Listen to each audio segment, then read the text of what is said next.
saudara, kita lanjutkan ANAFA model yang kedua, yaitu ANAFA 2 jalan atau two-way ANOVA. Jadi ANOVA 2 jalan. Nah, untuk menganalisis perbedaan dari pengaruh dua variabel bebas sekaligus yang kita lihat terhadap variabel terikat, maka kita gunakan ANAFA 2 jalan, ANAFA two way. Kalau one way tadi kita gunakan melihat satu variabel bebas mempengaruhi variabel terikat yang terdiri dari 3 kelompok atau lebih.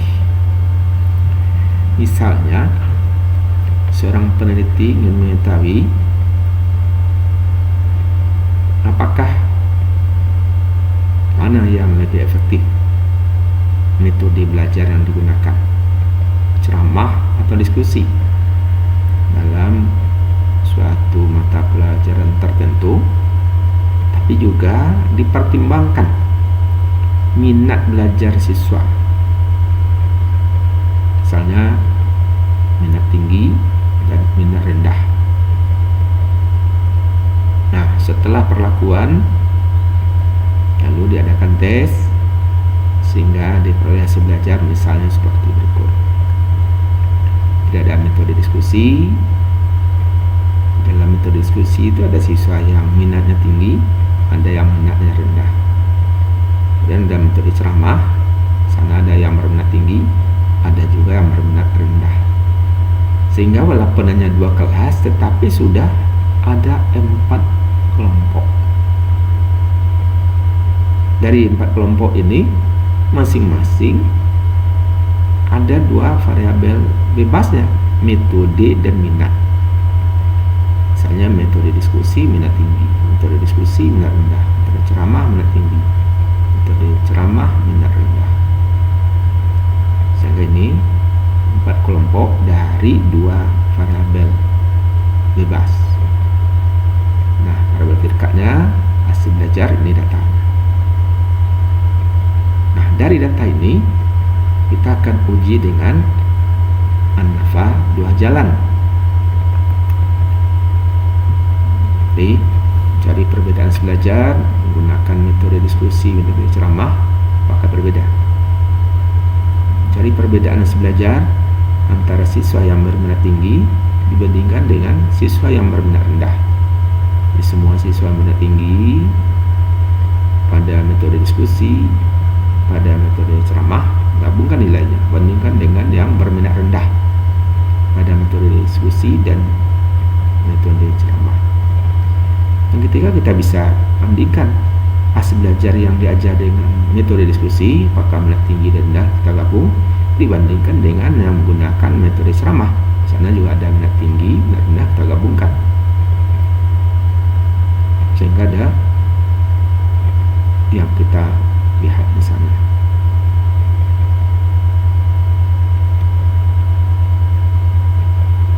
Empat kelompok, nanti kalau 4 kelompok nanti kita bisa karena perbandingan gandanya menjadi 6 kali. Kemudian kita akan menguji interaksi antara metode mengajar dengan minat belajar siswa. Apakah kedua variabel ini saling berpengaruh terhadap hasil belajar? Itu yang disebut dengan interaksi. Nah, datanya dari data tadi kita hitung sigma x kuadrat sehingga diperoleh metode diskusi untuk yang berminat tinggi dari 16 orang, jumlah nilainya 689, x kuadratnya 29.885, sehingga rata-rata 43. Yang menggunakan metode ceramah yang berminat tinggi itu 16 orang juga, jumlah nilainya 602, x kuadrat 22.998. Nah, yang berminat tinggi ini kalau digabung antara yang menggunakan metode diskusi dengan metode ceramah, maka jumlah nilainya karena 32 orang, jumlah nilainya 1291. X kuadratnya 52.883. Ini disebut dengan nilai baris pertama, baris kedua, kolom pertama, kolom kedua. Jadi nanti akan ada antar kolom, ada antar baris. Nah, baris kedua ini dia, metode diskusi minatnya rendah, jumlah nilainya 573, X kuadrat 22.791. Metode ceramah minatnya rendah, jumlah nilainya 584, X kuadrat 21.678, dengan rata-rata 36,5. Sedangkan jumlah nilai siswa yang berminat rendah, baik metode diskusi yang dipakai maupun metode ceramah digabungkan, jumlah nilainya 1157, X kuadrat 42.469. Kemudian metode diskusi yang berminat tinggi dan berminat rendah ini semuanya kalau kita satukan jumlah nilainya 1262, X kuadratnya 50.676. Maka ini tadi antar kolom dan antar baris. Ini kolom kedua. Yang metode ceramah kita gabung sehingga 32 orang, jumlah nilainya 1186. X kuadratnya 44.676. Ini jumlah ini kita gabungkan sama saja dengan jumlah ini yang kita gabung. Jadi total sigma X totalnya, kemudian juga sigma X kuadrat dari 64 orang. Itu jumlah total, sigma X total dan sigma X kuadrat total. Cara kerjanya pada dasarnya bersama dengan ANAFA satu jalan. Hanya setiap bagian jumlah kuadrat, derajat kebebasan, min kuadrat atau MS, semuanya bertambah tinggal langkah. Jadi ada antar baris SS misalnya jumlah kuadrat, D ada antar baris, ada antar kolom, ada interaksi baris dan kolom itu dipertimbangkan, namanya menjadi interaksi. Jadi R dan C dikalikan itu menjadi interaksi. Nah, kita coba menghitungnya. Langkah pertama tetap kita cari dulu C pengoreksi kurang. Nah, ini kita pakai berulang-ulang, yaitu sigma X total dikuadratkan dibagi N total. Sigma X totalnya 2448 dikuadratkan dibagi dengan N total 64, dapat 93.636. Ini akan digunakan sebagai pengurang nanti. Nah, jumlah kuadrat yang akan kita hitung pertama berkaitan dengan JKT, jumlah kuadrat total, SST, yaitu sigma X kuadrat total dikurangi dengan C. Sigma X kuadrat total 95.352 dikurangi dengan 93.636, hasilnya 1.716. Itu SST. Kemudian SSB ada 4 kelompok C, yaitu kelompok 1 689, metode diskusi yang berminat tinggi, kemudian ceramah yang berminat tinggi. Sekarang kita jumlahkan 689 dikuadratkan bagi 16, ceramah minat tinggi 602 kuadratkan bagi 16, diskusi minat rendah 573 dikuadratkan bagi 16, ceramah minat rendah 584 kuadratkan bagi 16. Sehingga itu dijumlahkan semuanya, hasilnya 94.156,81. Dikurangi dengan C tadi, pengoreksinya 193.636. Hasilnya 520,81. Kemudian hitung SSW, yaitu SST kurang SSB 1716 dikurang 520,81, hasilnya 1195,19. Kemudian baru SS yang 3 macam untuk anafa 2 jalan ini, yaitu SSC antar kolom. Ini kolom ke-1 dan kolom kedua. Kolom ke-1 metode diskusi, jumlah nilainya 1262, kuadratkan bagi 32. Kemudian metode ceramah, tinggi dan rendah digabungkan, jumlah nilainya 1186, kuadratkan bagi 32. Hitung, kemudian jumlahkan, hasilnya 93.726,25 dikurangi dengan C pengoreksi, yaitu 93.636. Hasilnya 90,25 jumlah kuadrat antar kolom. Nah, antar baris lagi antara yang berminat tinggi dengan yang berminat rendah. Yang berminat tinggi baris pertama itu 1291 dikurangkan bagi 32. Kemudian di baris yang kedua yang berminat rendah 1157 jumlah nilainya, kuadratkan bagi 32. Hitung keduanya sehingga diperoleh 93.916,56. Kurangi dengan C 93.636, dapat 280,56. Kemudian SS interaksi, nah, ini diperoleh dari SSB dikurangi dengan SSC tambah SSR. SSB 520,81 dikurangi dengan SSC nya 90,25 tambah SSB 280,56. Sehingga jumlahnya ini 370,81. Dengan demikian SSB 520,81 dikurang penggabungan SC dengan SSR 370,81, maka SS interaksi 150. Nah, bagian kedua, degree of freedom, derajat kebebasan. Karena sebelumnya 3 tambah 3 lagi menjadi 6. Pertama DFT N kurang 1, 64 kurang 1 sama dengan 63.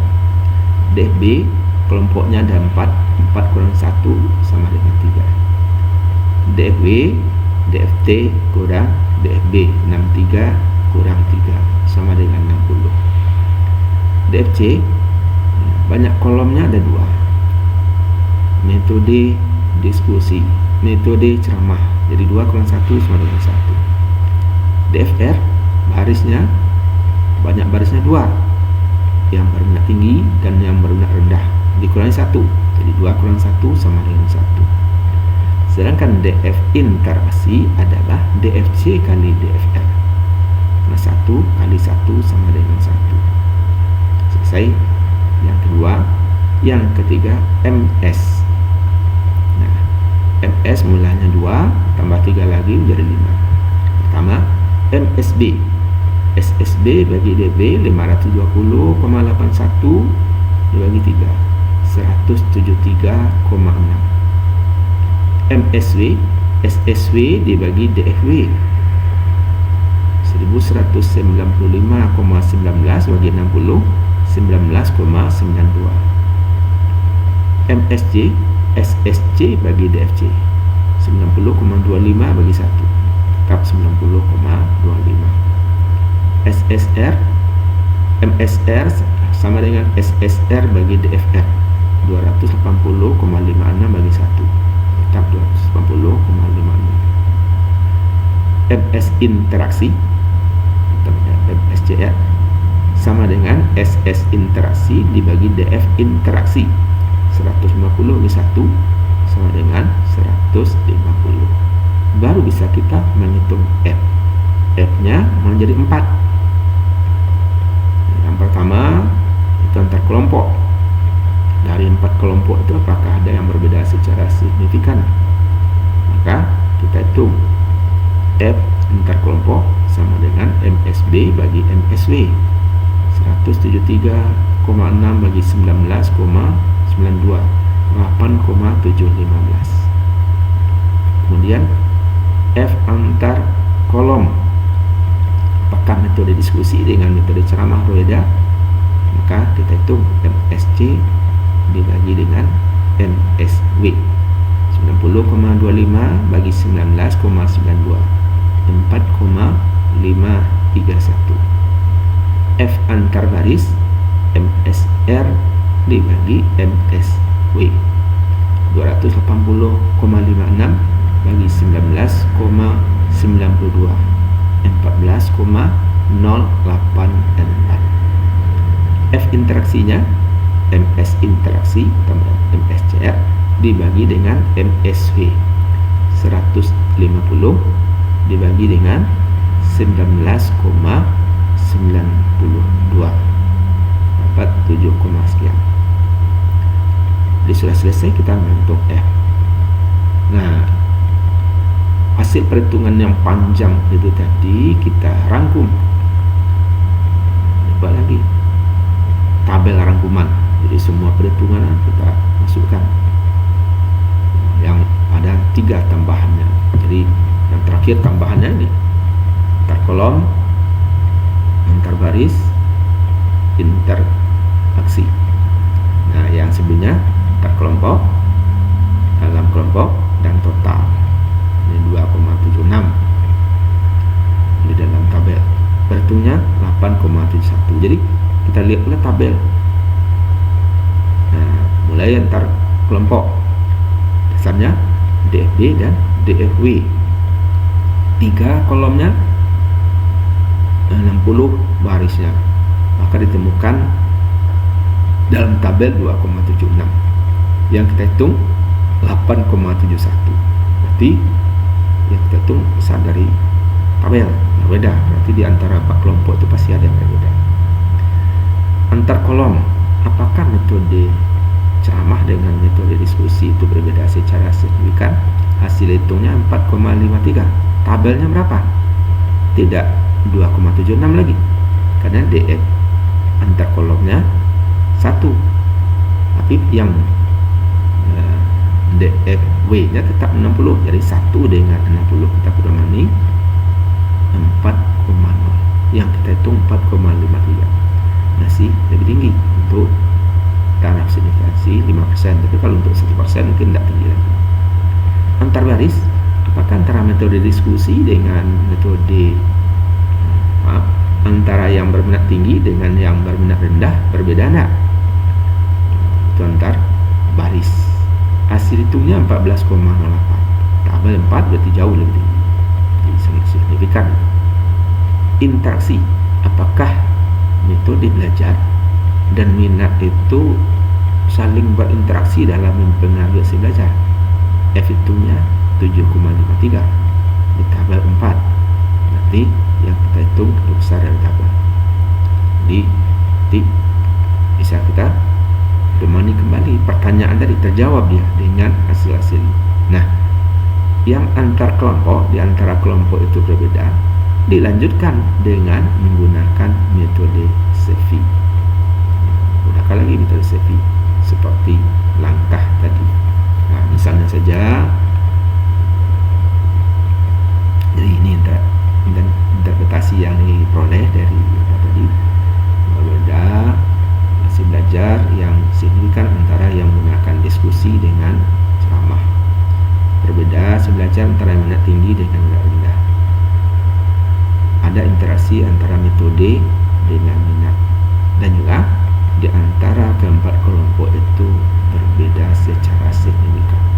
Nah, maka kesimpulan keempat di antara kelompok itu berbeda secara signifikan harus kita uji.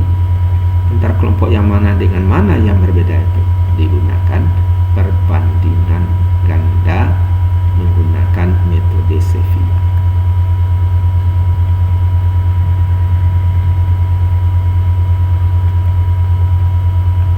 Oke. Nah, perbandingan ganda misalnya metode diskusi minat tinggi dengan diskusi minat rendah berbeda enggak? Nah, kita uji di sini. Rata-rata metode diskusi minat tinggi 43,06, sedangkan diskusi minat rendah 35,81. Apakah berbeda? Maka kita gunakan 43,06 kurang 35,81 dikurangkan dibagi dengan MSW-nya 19,92 kali 1/16 tambah 1/16. Jadi masing-masing kelompok jumlahnya 16, 1/16. Nah, ini dikurangi dapat 7,25 kuadrat atau 52,56. Pembaginya ini dihitung masing-masing 0,625. Jumlahnya 0,125 kali 19,92 dapat 2,49. 52,5625 bagi 2,49 21,109. Nah, di tabelnya tadi yang sudah ada adalah tadi 2,76 dikalikan dengan 3. Di DMB nya 3 kali 3, 2,76 kali 3. Maka itu yang kita gunakan sebagai pembandingnya. Jadi 3 kali 2,76 8,28. Inilah tabel pembanding yang kita hitung tadi 21,109 besar. Berarti antara metode diskusi minat tinggi dengan diskusi minat rendah itu berbeda secara signifikan. Bandingkan ke-6 macamnya, sehingga kita mengetahui mana saja di antara kelompok-kelompok itu yang berbeda secara signifikan dibandingkan dengan kelompok yang lain. Jadi ada 6 kali perbandingan ganda yang akan dilakukan. Silakan dicobakan, tunjukkan, dan nanti saudara coba kerjakan latihan. Lihat ada buku, kerjakan di buku tugas,